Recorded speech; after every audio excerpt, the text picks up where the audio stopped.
All right, I'm going to show you how to take a rolling screenshot on your Motorola phone. So, when you have a long web page like this, or it could be any app really, you don't need to take separate screenshots and try to stitch them together or share them separately. What we can do is first take a regular screenshot. I'm going to press the power button and volume down button, and when I take a screenshot, you see there's a little preview here in the bottom left corner. That preview has a little downward arrow looking button, and that is our rolling screenshot button.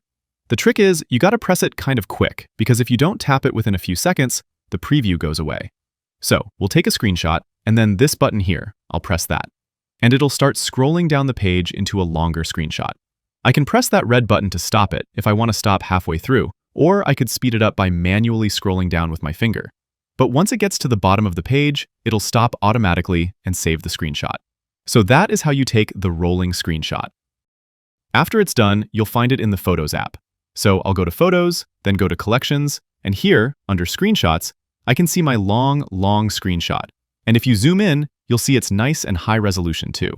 One thing I've noticed, sometimes my phone might take the screenshot and then just randomly stop halfway through the page.